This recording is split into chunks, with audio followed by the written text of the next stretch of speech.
Bonsoir à vous tous et bienvenue à notre étude biblique du mercredi soir, à ce temps de réflexion sur le contenu de la parole de notre grand Dieu.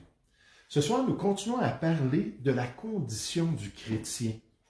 La condition du chrétien, la condition de celui qui est un enfant de Dieu, de celui qui a mis sa foi dans l'œuvre de Jésus-Christ sur la croix du Calvaire, qui a expérimenté cette nouvelle vie-là lorsqu'il a invoqué le nom du Seigneur.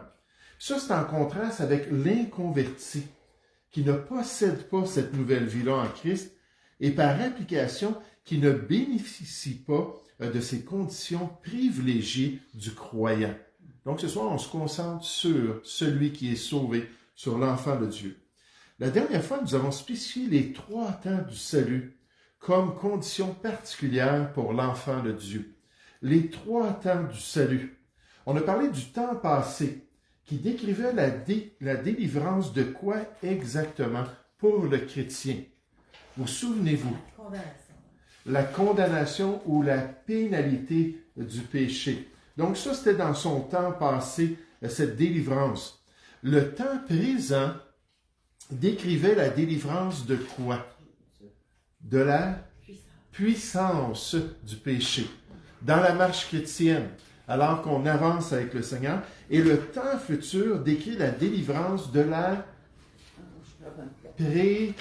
la présence du péché. Donc, la pénalité du péché dans son passé, lors de son salut, et la puissance du péché lors de sa marche avec le Seigneur ici-bas, puis un jour même la présence du péché.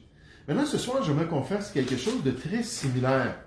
J'aimerais qu'on puisse parler de la sanctification du chrétien. La sanctification du chrétien qui est liée à son salut. La sanctification du chrétien ou sa mise à part pour Dieu comme instrument qui lui est propre et qui lui appartient. Un outil qu'il s'est consacré à son œuvre et à sa gloire pour accomplir toute sa volonté. Un serviteur saint qui est appelé à se détourner de son ancienne vie d'impureté, tout en pratiquant les bonnes œuvres que Dieu a préparées d'avance pour lui. Et je pensais à ça cette semaine, je pensais à ce stylo. Et imaginez que c'est mon stylo favori. Imaginez que c'est le stylo que j'utilise lorsque je veux faire une signature officielle, puis une signature particulière et spéciale. Puis ce stylo-là a été sanctifié pour ces signatures-là. Mais de la même manière, on parle de la sanctification du chrétien en parlant du fait qu'il est mis à part pour servir le Seigneur et pour plaire à son Dieu. Puis comme on a vu avec la question du salut, il y a 3 sanctifications dans les Écritures. J'aimerais qu'on puisse regarder ça rapidement. Un auteur dit la sanctification rend le cœur du chrétien pur pour son Dieu. La sanctification le rend de plus en plus saint et elle détruit le péché en lui. Elle détruit l'affection du péché et de la chair et le rend apte à accomplir la volonté de son Dieu. Et comme sur la question du salut, on pourrait dire qu'il y a 3 temps à sa sanctification, où il y a tout simplement 3 sanctifications qui sont décrites dans la parole de Dieu. 3 mises à part de l'enfant de Dieu pour la gloire du Seigneur. Donc, il y a premièrement la sanctification passée du croyant. La sanctification passée. Ce qu'on appelle la sanctification en position. Sa mise à part pour Dieu lors de son salut en Jésus-Christ, comme un acte de grâce qui accompagne sa nouvelle vie en Christ. Cette consécration particulière à la gloire de son Dieu sauveur en tant que trophée de son œuvre de salut merveilleux qui se trouve en Jésus-Christ. Donc, tous les chrétiens peuvent ainsi savoir dans leur cœur que lors du moment de leur salut, ils ont été sanctifiés pour leur Sauveur et Dieu. C'est une grâce qu'ils ont reçue en Jésus-Christ et dans cette position privilégiée qu'ils ont à cause de leur salut. Cherchons ensemble un passage, la première épître aux Corinthiens au chapitre 1. La première épître aux Corinthiens, on va voir quelques passages pour chacune des sanctifications qui nous démontre ces trois sortes de sanctification. On pourrait dire ces trois temps de sanctification. La première épître aux Corinthiens, au chapitre 1, à partir du verset 26. Paul dit, « Considérez, frères, que parmi vous qui avez été appelés, il n'y a ni beaucoup de sages selon la chair, ni beaucoup de puissants, ni beaucoup de nobles, mais Dieu a choisi les choses folles du monde pour confondre les sages. Dieu a choisi les choses faibles du monde pour confondre les fortes. Et Dieu a choisi les choses viles du monde et celles qu'on méprise, celles qui ne sont point, pour réduire à néant celles qui sont, afin que personne ne se glorifie devant Dieu. » Donc ça, c'est l'objectif, alors que Dieu a choisi des personnes très ordinaires pour les appeler à son salut, pour les appeler à cette relation-là. Tous sont sauvés par sa grâce, tous sont sauvés sans aucun mérite personnel, et cela inclut notre sanctification dans le Seigneur qui nous est donnée comme une position lorsqu'on reçoit Jésus-Christ dans notre vie. Verset 30. « Or, c'est par lui, notre Dieu Sauveur, que vous êtes en Jésus-Christ, qui par la volonté de Dieu a été fait pour nous. » Jésus-Christ lui-même, Dieu l'a fait pour ça découle dans notre expérience, pour qu'on puisse en bénéficier dans son salut. Il a été fait pour nous sagesse, justice, et remarquez, sanctification et rédemption, afin, comme il est écrit, que celui qui se glorifie dans le Seigneur. J'aime tellement cette question dans 1 Corinthiens 4 au verset 5, ça dit « Qu'as-tu que tu n'aies reçu? » Verset 7, pardon. 1 Corinthiens 4, 7. « Qu'as-tu que tu n'aies reçu? Et si tu l'as reçu, pourquoi te glorifies-tu comme si tu ne l'avais pas reçu? » Et quand on parle de cette sanctification, du fait que les chrétiens sont saints dans le Seigneur, ils sont mis à part par leur salut, c'est leur position de sainteté aux yeux de Dieu. J'aimerais vous dire, c'est tout par Jésus-Christ. C'est pas à cause de nous et on ne le mérite pas. Nous avons cette sanctification ou cette position privilégiée devant Dieu à cause de Jésus-Christ et de son œuvre, à cause de sa grâce et de son salut merveilleux. Nous sommes saints pour le Seigneur. Et cette sanctification s'est produite lors de notre salut, lors de la réception du don gratuit de la vie éternelle. Le pasteur Warren Wiersbe dit, « La sanctification signifie simplement la mise à part pour l'usage exclusif de Dieu, comme ce stylo-là est mis à part pour l'usage exclusif de Jean. Pour que moi je m'en sers puis je puisse faire des belles signatures, disons que j'essaie. » Mais donc il dit, c'est pour être à l'œuvre pour Dieu, pour cet usage exclusif. Il y a une sanctification particulière qui est en position pour le croyant. Nous avons une fois pour toutes été mis à part pour Dieu grâce à notre salut qui se trouve en Jésus-Christ. Et c'est pour ça que Jésus a été fait pour nous, sanctification, et nous sommes appelés des saints ou des sanctifiés dans le Seigneur. Dans Hébreux 10, on nous dit, c'est en vertu de cette volonté, la volonté de Dieu pour notre salut, que nous sommes sanctifiés ou mis à part pour Dieu par l'offrande du corps de Jésus-Christ une fois pour toutes, parce que c'est notre sanctification en position à cause de notre salut. Lors de notre salut, lors de notre conversion, nous sommes devenus saints en position devant Dieu. Nous avons été sanctifiés pour sa gloire et son honneur comme une faveur imméritée offerte par notre grand Dieu Sauveur. Nous sommes sanctifiés dans le passé. De même, alors qu'on pense au salut de l'enfant de Dieu, il y a aussi la sanctification présente. Comme pour le salut, il y avait le salut dans le passé, sa libération de la condamnation, la pénalité du péché, et ensuite il y avait le salut dans le présent pour la marche chrétienne, cette libération de la puissance du péché. Pour la sanctification, il y a la sanctification présente, actuelle, qu'on appelle la sanctification pratique pour l'enfant de Dieu. Une sainteté concrète à appliquer dans tous les domaines de notre vie.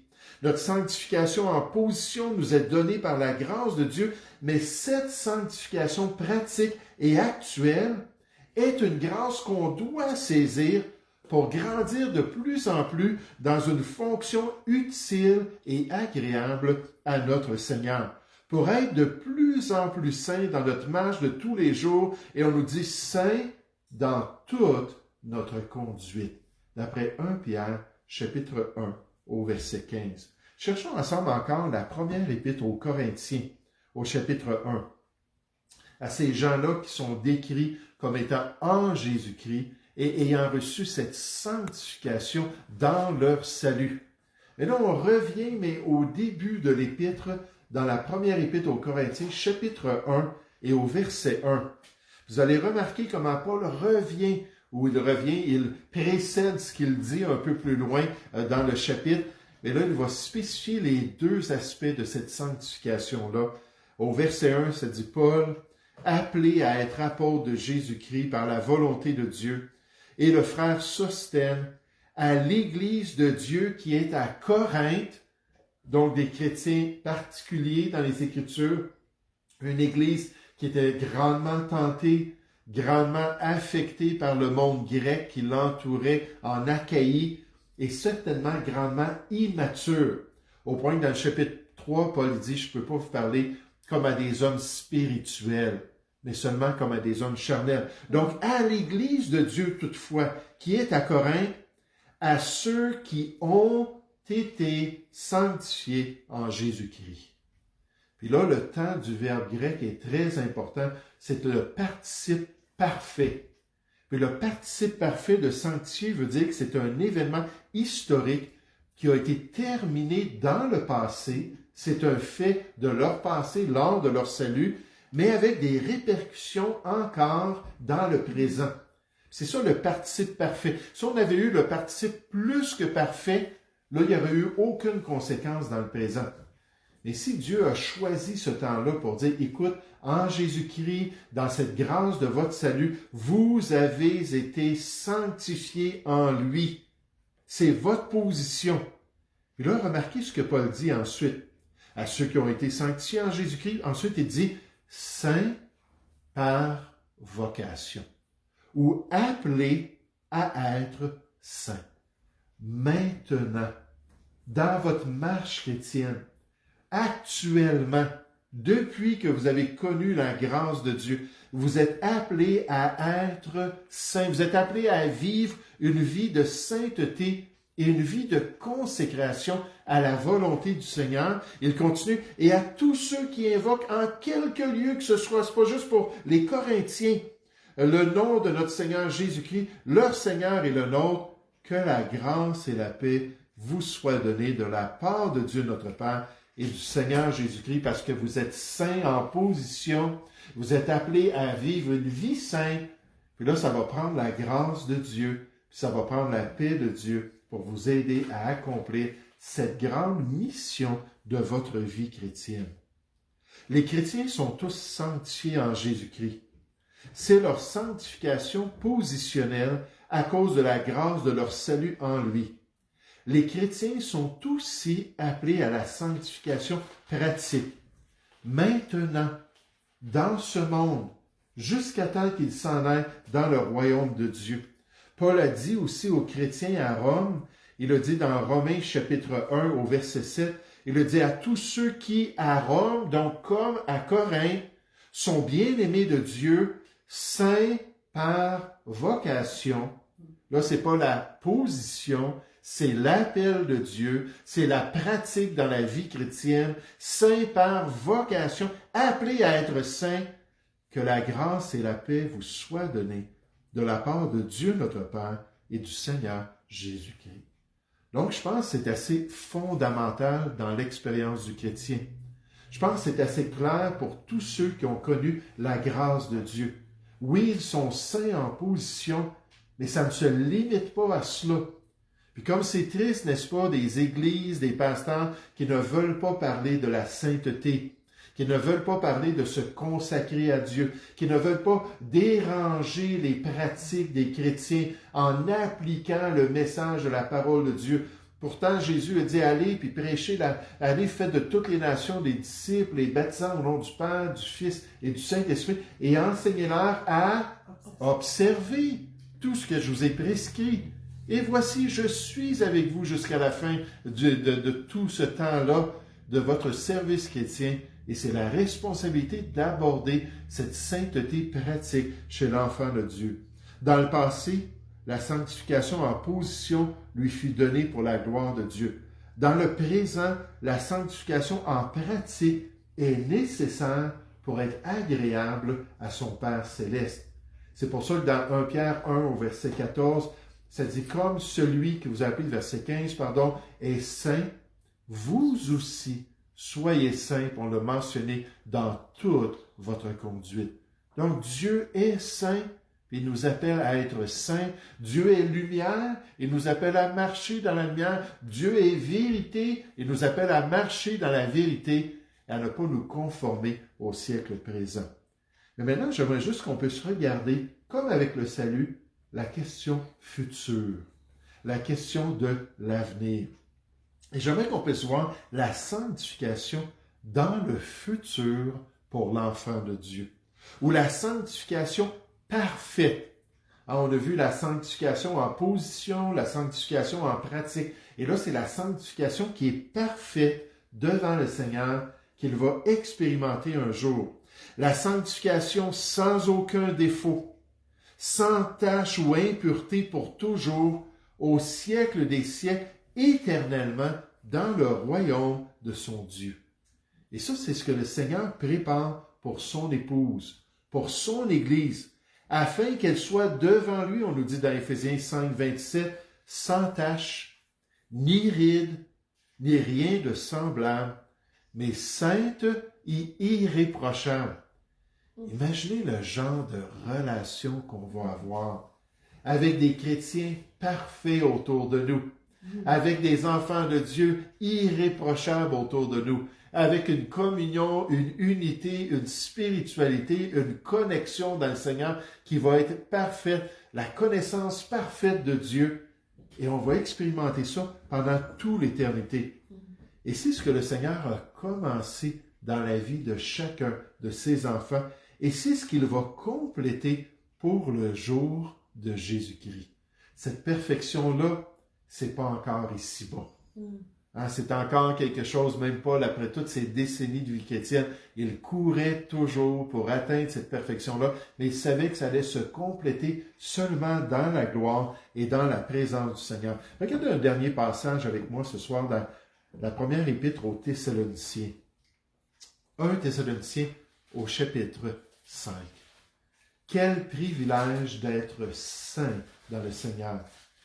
Quel privilège d'avoir cette position-là, alors que Dieu nous voit en Jésus-Christ, dans celui qui est appelé le Saint dans les Écritures. Puis il nous voit parfaitement unis, puis identifiés en Jésus-Christ.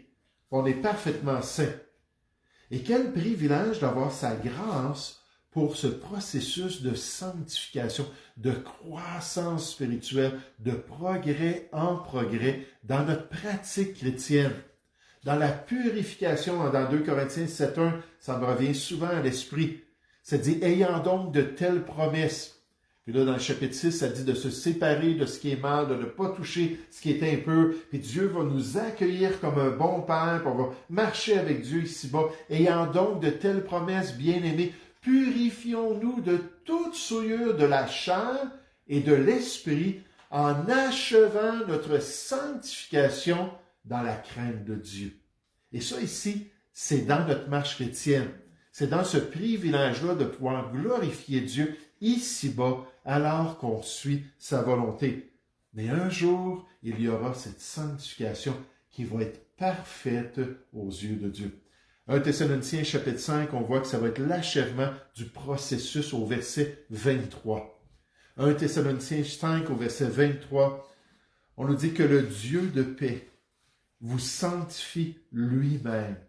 C'est lui qui a débuté, c'est lui qui va achever cette œuvre. qu'il vous sanctifie lui-même tout entier, dans tous les aspects, et que tout votre être, 1 Thessaloniciens 5, dans le Nouveau Testament, 1 Thessaloniciens chapitre 5, et le verset 23. Que le Dieu de paix vous sanctifie lui-même tout entier, et que tout votre être, l'esprit, l'âme et le corps, soit conservé irréprochable lors de l'avènement de notre Seigneur Jésus-Christ. Puis là, on veut juste penser aux Corinthiens encore, dans 1 Corinthiens 6 au verset 20, ça dit que Dieu, le défi qu'il nous donne, c'est de glorifier Dieu dans notre corps et dans notre esprit qui appartiennent à Dieu. Parce qu'on a été sanctifiés pour lui, pour être mis à part pour son service et pour sa gloire. Puis donc, on a ce processus-là que Dieu veut accomplir tout au long de notre vie chrétienne. Verset 24, « Celui qui vous a appelé, c'est Dieu qui nous appelle à la sanctification. Lui, il est fidèle, même lorsque nous sommes infidèles, et c'est lui qui le fera. » Puis il va compléter ça pour le jour de Jésus-Christ. La sanctification passée, c'est en position devant Dieu en Jésus-Christ. La sanctification présente, c'est en pratique et actuellement, aujourd'hui, alors qu'on marche pour le Seigneur. La sanctification future sera en perfection lorsqu'on va quitter ce monde et qu'on va partir pour la gloire de Dieu. Merci Seigneur pour ce privilège d'être tes saints et de pouvoir accomplir ta volonté. Nous allons prier ensemble. Ô Père Céleste, Seigneur, un court survol ce soir de ces trois aspects de la sanctification pour l'enfant de Dieu, Seigneur, pour celui qui te connaît, celui qui connaît ton salut, celui qui a goûté à cette nouvelle naissance d'en haut. Et lors de cette régénération, Seigneur, les Écritures nous parlent de 7 agissements de ton Saint-Esprit en nous, alors qu'il nous place en Jésus-Christ, alors qu'il nous identifie à cette nouvelle vie, alors qu'il nous plonge dans cette relation. Et Seigneur, je veux juste penser à cet aspect de la sanctification. Oui, Jésus-Christ a été fait pour nous, sanctification, lors de notre salut. Nous sommes les saints de Dieu. Mais maintenant, Seigneur, dans notre marche chrétienne, le défi, c'est de pratiquer cette sainteté, de rechercher cette sainteté, de la poursuivre continuellement, de désirer nous purifier de toutes ces souillures, de désirer revêtir l'homme nouveau et de pouvoir avoir ces beaux fruits de sainteté, de sanctification dans notre marche chrétienne. Et merci Seigneur pour cette espérance que, à l'avenir, dans notre futur, il y aura cette perfection ou ce perfectionnement de notre sainteté, alors que nous serons parfaits en Jésus-Christ. Ô Seigneur, il n'y aura plus rien d'impur qui va rentrer dans ton royaume, il n'y aura plus de souillure, il n'y aura plus de perversion. On voit notre société qui se pervertit tellement, qui fait des choses que il y a 50 ans, 70 ans, Seigneur, auraient été considérés des crimes, mais on voit ces ténèbres autour de nous et quand on va rentrer dans la pleine lumière, Seigneur, quelle joie d'enfin habiter dans un endroit de pleine sainteté et avec des gens parfaitement saints. Seigneur, l'éternité, ça va être un temps de réjouissance. L'éternité, ça va être un temps de plénitude. L'éternité, ça va être un temps de relation extraordinaire. Et merci que toutes ces choses-là sont à cause de Jésus-Christ et à cause de son sacrifice pour nous. Bénis-nous et fortifie-nous par ta grâce alors que nous voulons continuer à nous sanctifier pour toi. Seigneur, nous te prions au nom du Seigneur Jésus. Amen.